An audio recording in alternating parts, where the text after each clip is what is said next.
Good afternoon, welcome to 2018, welcome to the Electronics Workbench, and a merry happiness to you all.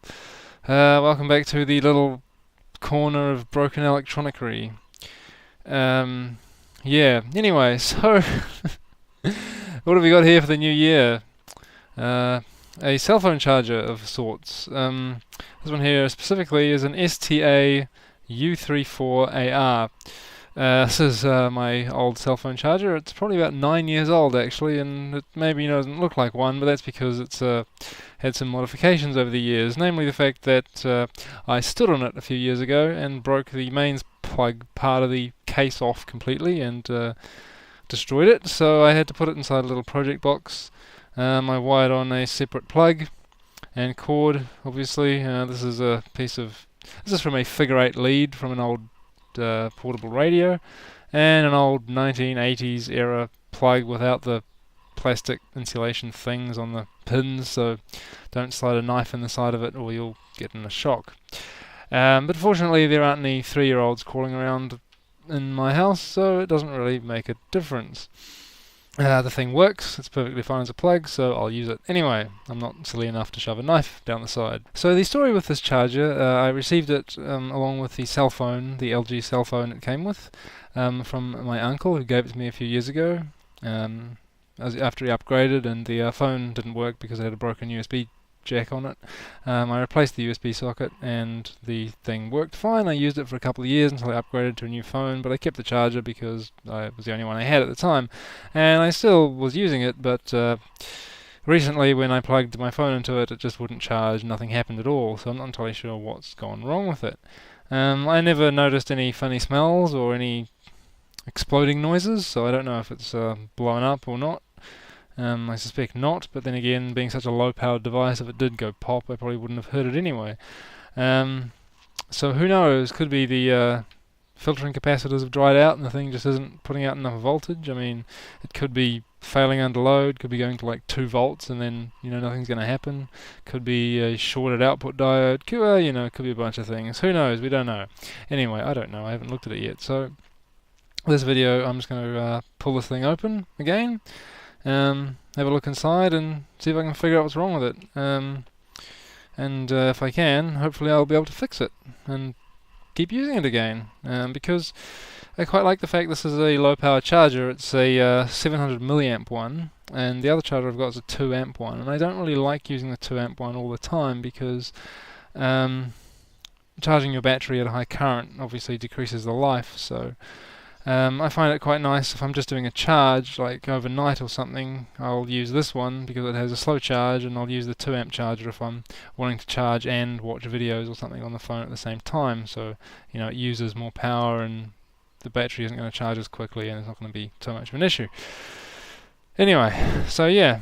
Obviously not a big deal though, of course, with this thing. These things are like next to nothing to buy a new one, so not really an issue if I can't fix it, but hey, it might be an interesting video, so let's give it a go and see what happens. Alright, so the first thing I'm going to do here is just open the thing and see what's going on. So obviously, fortunately, now that I've put it inside a little project box here, I can easily open it again without any issues. Just take out the screws.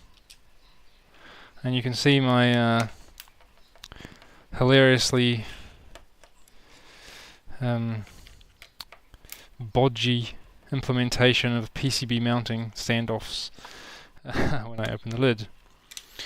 As you see, I've made out of some cut up credit card with slots cut in it and set it in here. Anyway, so what have we got? I see nothing obviously blown to start with, but that doesn't necessarily mean much. If I pull this out, check the underside.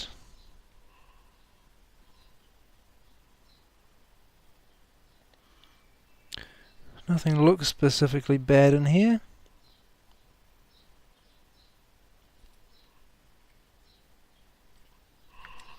Can't see So this has some sort of dedicated switching IC with inbuilt switching transistor, and we know how much I don't like those. So maybe that's failed, just like in those other power supplies I was looking at before.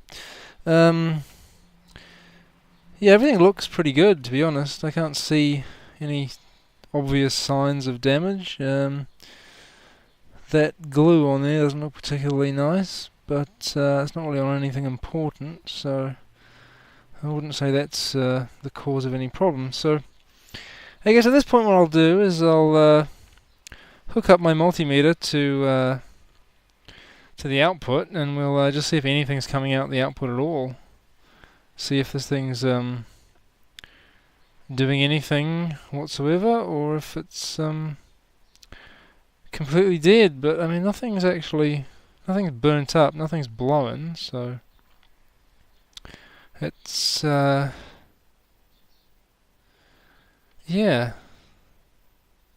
I don't know. Strange. Alright, so I've connected the multimeter directly to the output connectors on the board, so in case there's something wrong with the cable possibly, or the plug, and we'll just see what's going on here. So obviously you've got this DC 20 volts, should show up 5 volts when I plug it in, so let's see what happens.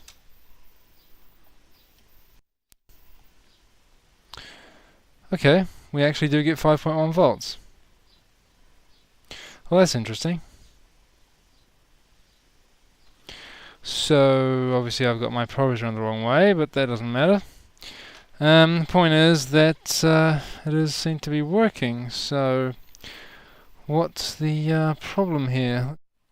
Okay, so I did a little bit of experimenting with the setup of this thing, and I've come to the conclusion that I'm looking at some kind of case of Déjà vu, because the symptoms for this thing seem to be quite similar to something I've recently experienced. So I'm just going to plug this back in again. Hang on, well, first of all, I'll explain what's going on here. So we've got the output voltage on this meter, we've got the load current on this one. This is the temperature of the controller chip. This is the output waveform for the output voltage. This is an 8.2 ohm 50 watt power resistor. Obviously it's only 50 watt if it's got a big heatsink on it. But anyway, for something like this it should work. I picked that value because it'll give a load current of about 620 milliamps, which is, you know, within like a good load for this thing is spec'd at 700, so you know we'll do 620. It should give it a fairly decent load without overloading it or anything. But if I just plug this back in now, you can see the output voltage goes up. We do get a little bit of noise on the output here. It's not, you know, perfect, but I've got that at the maximum voltage. I mean the minimum voltage division, volts per division, 110 millivolts, and I've got that on AC coupling just to see the switching waveform, because I was noticing something strange going on with that before, although it seems to have stopped. But yeah, interestingly enough, the same behavior as the Dell. The temperature goes up quite quickly, and then the power supply just shuts off. And if we wait long enough, I do believe it will go into the same thermal cycling thing as before. However, it does seem to cool down a lot slower. So I might speed it up a little bit.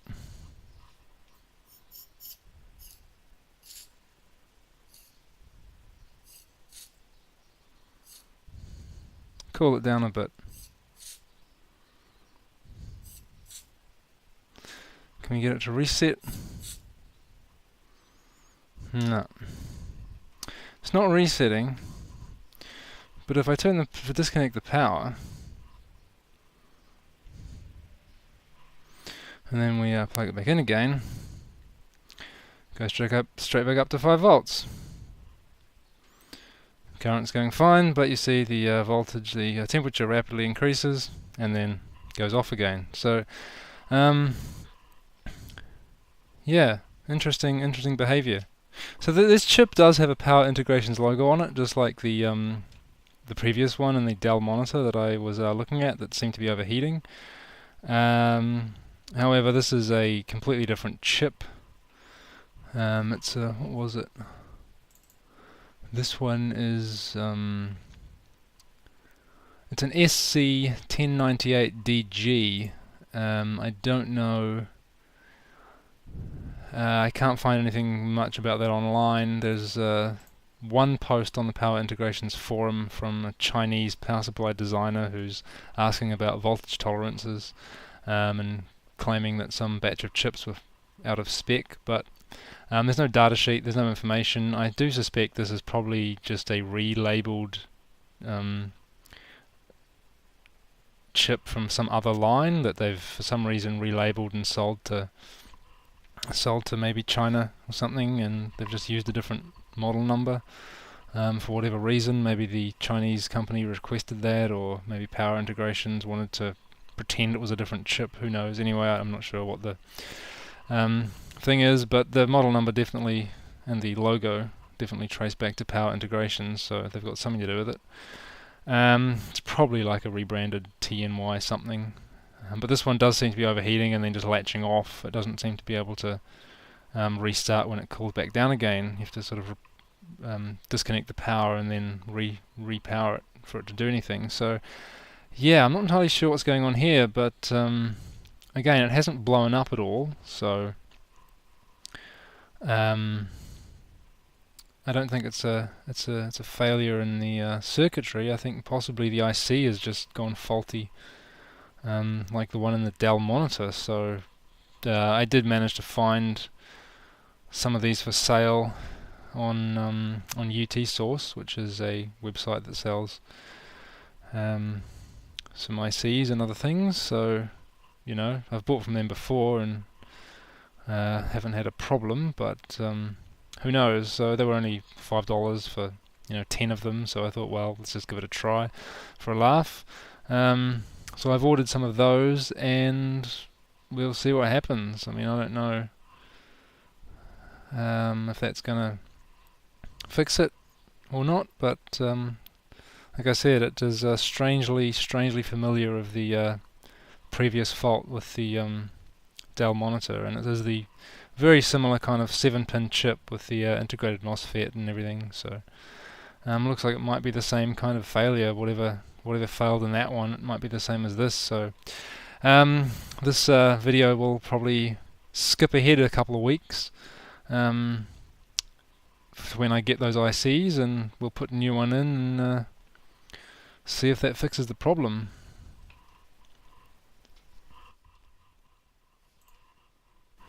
Okay, so that order came faster than I expected. Took only about a week actually, which was quite impressive, and I've already kind of slightly opened it because I don't want you to see my address on there in case you sneak up in my house in the middle of the night and try to murder me, which would not be fun, at least not for me anyway. Right, so I received this with a free gift as well because it was Christmas, and it appears to be a little tub of solid flux resin inside an anti-static bag, which doesn't really make any sense, but hey, free anti-static bag, I can put other things in. That's quite useful. Let's have a look at that, just for some fun. I've never bought this before. Some sort of solid block of rosin. Apparently I think you can mix it with isopropyl alcohol or maybe methylated spirits or something, and you can make a sort of a paste out of it and use it, or I don't know, you can stick your soldering iron in it and tin it, possibly. I don't know. I've never actually used it. I'm sure there's some purpose for it, but anyway, free flux stuff. I'm sure I can do something with that. With this bag here, I can use to put these ICs in. That's useful. It's much more useful than sticking that in there. Anyway, so what else have we got? We've got the new ICs, the SC1098DGs, which hopefully genuine and actually work, and hopefully also they solve the problem, because obviously I don't know for sure that's the problem with this thing, but it seems strangely like it. And we have a prepaid envelope, which is it a prepaid envelope? Oh no, it's the order letter. Well, I won't open that because you'll probably see my address again. But there we go. Yeah, they send you a actually that says Singapore on it. USA, China, I don't know. I don't know if this came from, did it come from China or not? I'm not certain. Hang on a second. Let me look at the box. It does say China Post. Yeah, so they came from China, but they only took a week, so yeah, not bad. Not bad, I suppose. Yeah, they seem like a pretty good company. As I said, I've bought from them before, and I've not had a problem. Previous thing I bought from them was another switching controller IC for a LCD monitor. Not the Dell, but a previous completely different brand, AOC, I think. And it seemed to work fine too, so they don't seem too bad, so hopefully these are legitimate. They look alright. Let's have a look at the labelling on it.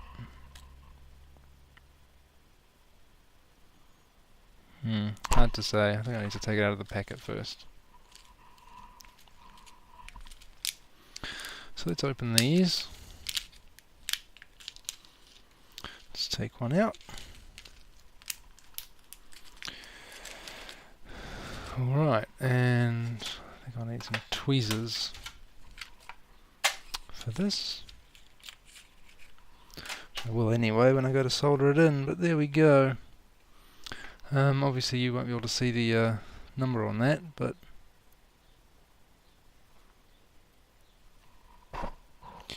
I'll maybe do a close-up. Yeah, SC1098DG. So that is, it's got the right number on it anyway. It's also got the newer Power Integrations logo on it. The old chip off this has got the old logo, so these at least seem to be newer stock, or got a newer logo anyway. So I guess the point is now is just to replace this chip and see if, as with the Dell monitor, replacing the IC is the only thing that's required to fix the apparent overheating and shutdown problem.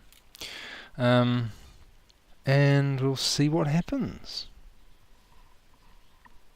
Okay, so that's probably a better shot and should be in focus now, and you should be able to see more of what's going on. So obviously the easiest way to remove this is with hot air, and that's what I'll be doing. So let's just turn that on. Sorry about the noise. Yeah, unfortunately my hot air station is rather noisy, so just have to bear with that.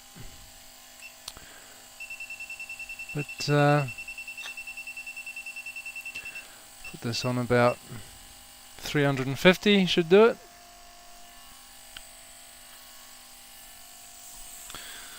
And then I'm going to just slowly heat the area a little bit for a kind of preheating, so we don't get any thermal shock. So this could be a little difficult. Obviously the IC's surface mount parts are typically glued down to the board, but the heat should soften that up, so shouldn't be too hard. But basically, yeah, just take a pair of tweezers and heat the IC up.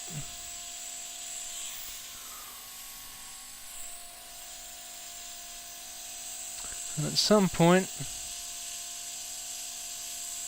should just loosen up and I can pull it off.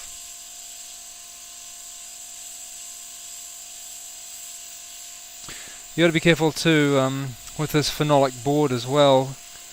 In summer, obviously, as it is now, it shouldn't be a problem, but if this was winter time, it may also be a good idea to just preheat the board completely to a temperature, maybe, I don't know, 50 degrees or something, just to get all the moisture out of the board itself. Otherwise you do actually risk popcorning the substrate of the board itself, as I've actually done in the past by accident, so it's not too fun. But like I said, it's summer here, there shouldn't be much moisture at all, so shouldn't be a problem. Anyway,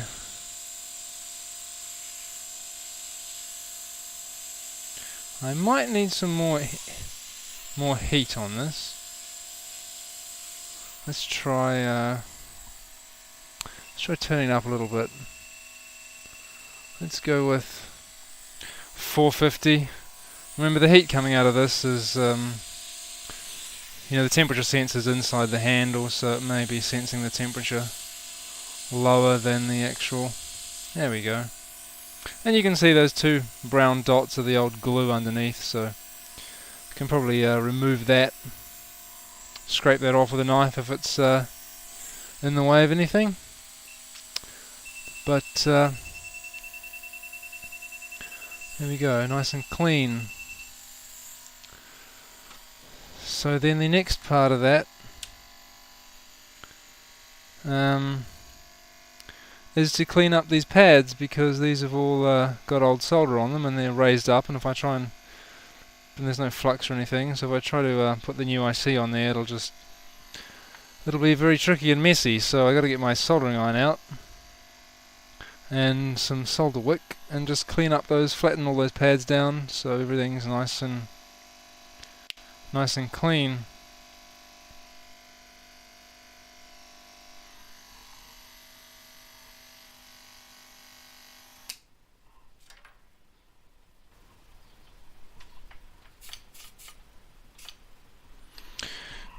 So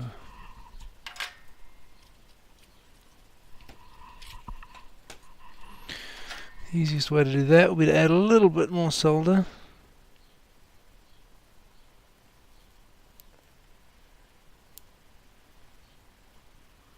Add a little bit of fresh solder, so we got that fresh flux there. And then we should be able to just wick everything flat.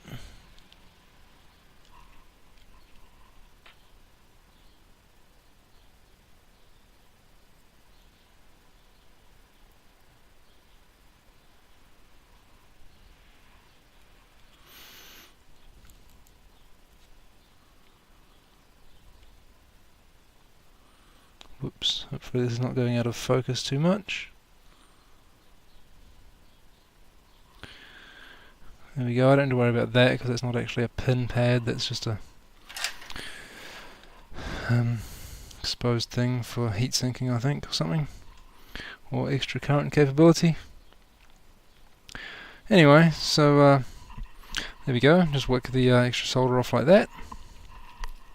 And then of course we have two options to put the new IC on. I can either put solder paste down on those pads and then just reflow the new chip with hot air, or I could just solder it in by hand, which is probably easier because it's not a very small IC, it's still got quite a large pin pitch and everything. It wouldn't be too hard to do. But that glue there,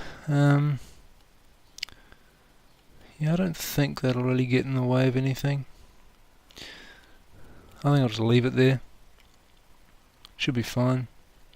Alright, now I'm going to try and solder the new IC in while trying to avoid the camera, which will be slightly fun. But there we go. So I'll just take the old one out of the way so I don't get confused and put it back on by accident. And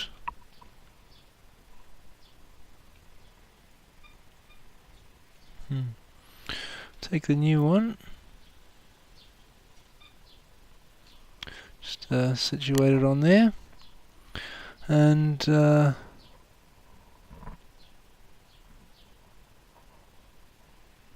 actually, sorry, first thing I should do is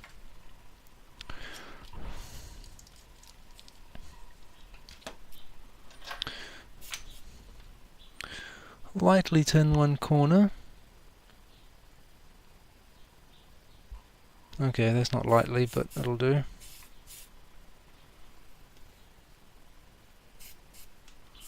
So wipe some excess off. But just get a small amount there. And then bring the IC in and hold it in place. Make sure the pins are lined up and just reflow that pin. Tack it in place. So now the IC will be held in place and won't fall off. And then I can just add solder to the rest of the pins. So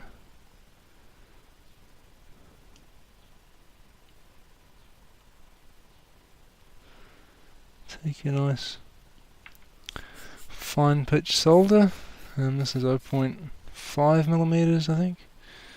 And you can use a standard iron.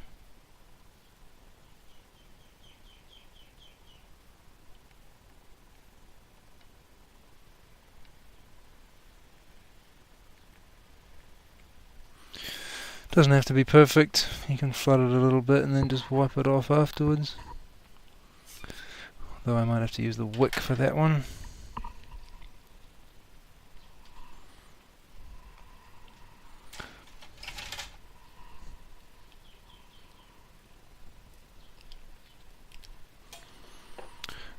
Obviously solder paste would be a bit easier possibly, but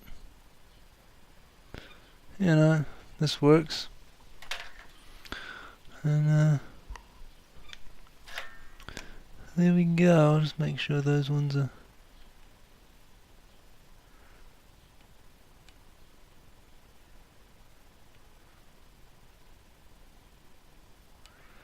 flowed down on the pads there. I did notice they had quite a blob of solder on that drain pin, so that might be for some heat sinking ability or something, so I better put that back just to make sure that that's all good. So that should basically be it, really.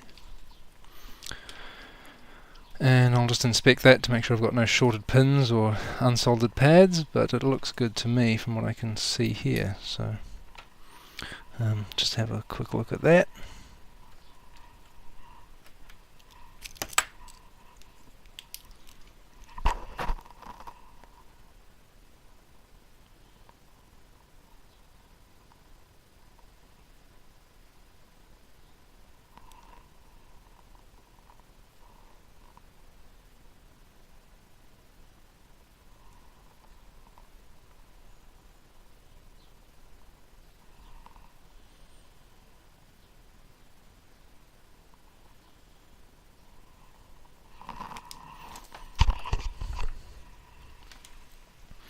Okay, so this pin here actually hasn't gone down properly, and I think that's because the pin was actually bent and lifted slightly up off the board, so I'll just reheat that a little bit and push it down with the tweezers.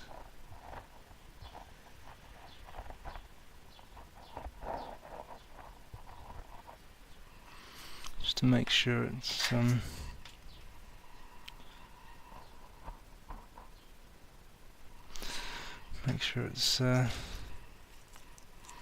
connected properly there, which it actually isn't, so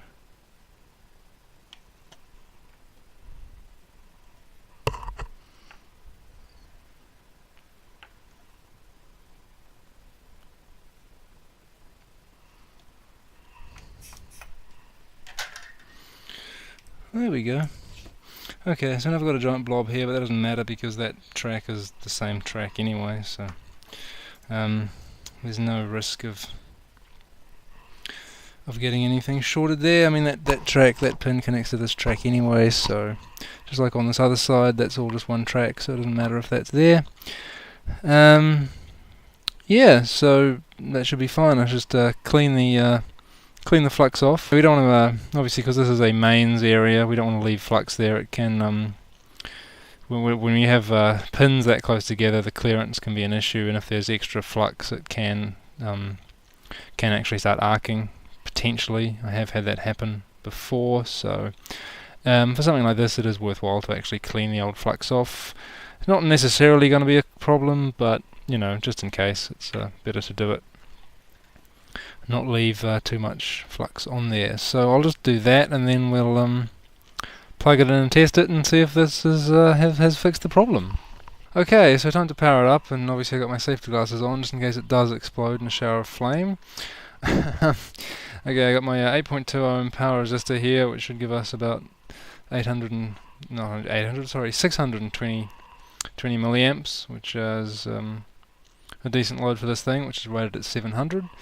So I shouldn't overload it, but should give it a decent test. This is the voltage on the load output, this is the current through the load, and just plug it in and see what happens, I guess. See if it goes bang or see if it works.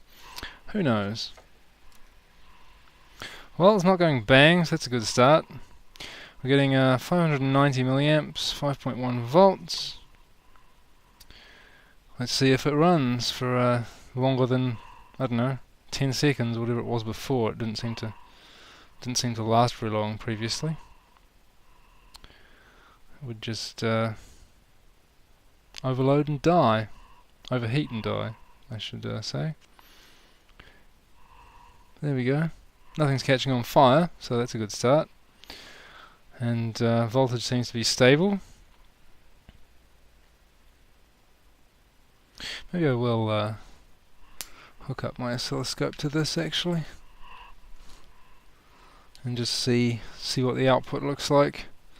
Maybe compare it to what I had previously, because I'm not entirely certain what that was.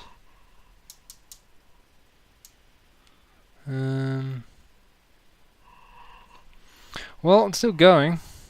I think previously it would have turned off by now, so it does look like a good sign, but let's just unplug that and hook this up,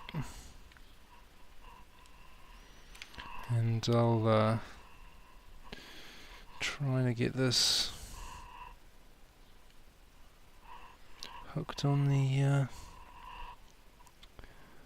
output here. What have we got? That's the negative there.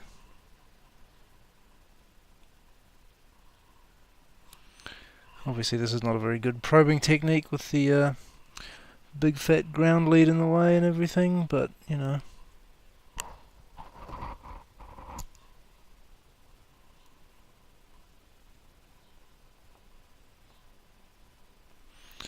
It will show us if there's a difference between the previous measurements.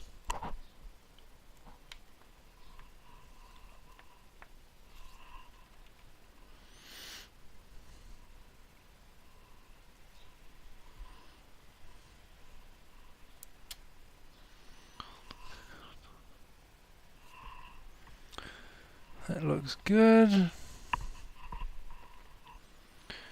Alright, so let's put this on, I don't know, DC 5 volts. What do we got? 5.1 volts. And that all looks fine. We can see that goes one division, it's 5 volts, it makes perfect sense. Put it on 1, obviously it'll take, it'll go 5. And now let's have a look at what the AC on the output is. So if we go there, I've got this on 1 times this time, so it might be easier to see what's going on, if anything. If I can get a trigger on it.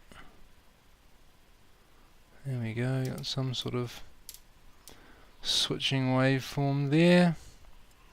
This is obviously at, what's this, 50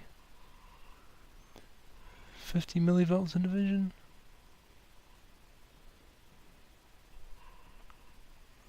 So the crap on the output is not that great, but probably it's going to be higher than it actually is due to the big fat ground lead picking up all of stray interference. So if we just ignore that, yeah,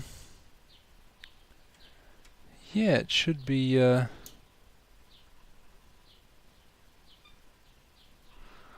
I mean, you'd expect this thing is not, you know, it's not a super super great power supply, so it's not going to be super clean on the output, I guess, but yeah, I'm not actually sure what the difference was. You can see the switching waveform, but that's probably just coupling into the probe via the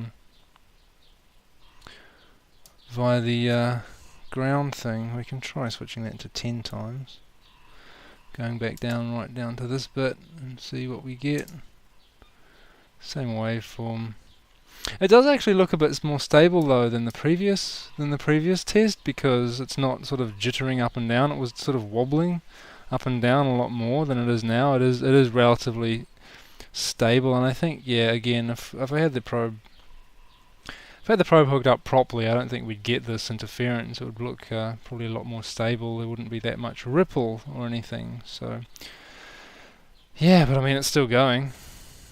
Resistor's is getting nice and toasty, and the thing's still running, so it really does look that the problem was once more a faulty controller IC, just like in that Dell monitor previously. And funnily enough, another little all-in-one integrated chip, 7-pin thing from the same company, Power Integrations. So I'm not saying that their stuff's bad or anything, but I don't know, I just keep seeing failures of these kinds of integrated power supply chips that integrate the MOSFET into the controller IC, and I'm not entirely sure why. Not just this company, but other ones as well. Anyway, I'm going to finish playing around with this.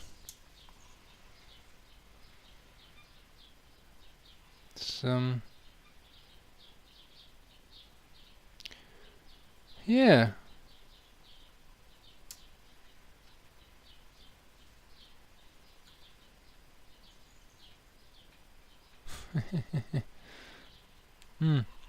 So I don't know. I guess that solves that problem. This power supply just needed a new IC, and everything looks pretty good now. So if we take this back down to DC,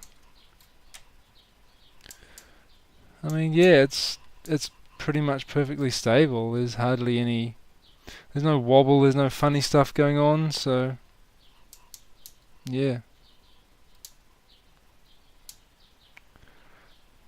Looks pretty good. Looks far better than it was before, so looks like it was that IC. Well, there you go. Hopefully I can use this once more to charge my phone. And yeah, so $5 for 10 of these ICs. That was including shipping, I think, and the free box of random flux stuff that I can hopefully do something with. But yeah, and interesting video. So there we go, the strange Déjà vu style case of the overheating IC. So yeah, that one there must have gone bad. But hey, it's about 9 years old. It's lasted quite a long time, and didn't go up in flames, didn't explode, so not a bad failure mode, to be honest, if you know what to look for. So anyway, hope that helps someone if you're troubleshooting a power supply that's doing the same thing and it's got one of these little integrated controller chips. Yeah, some kind of thing. There seems to be 7-pin, so they can get the clearance between the drain pin and the other pins, because of obviously the high voltage separation they need. It's easier to do it that way, especially in such a tiny package, the SOIC surface mount stuff. But yeah, so that was at least that went quicker than I expected. I thought these would take about 3 weeks or something to get here, and this video would be a bit slower. But hey, it's only 15th of January, so Happy New Year video for 2018, and yeah, I'll see you next time.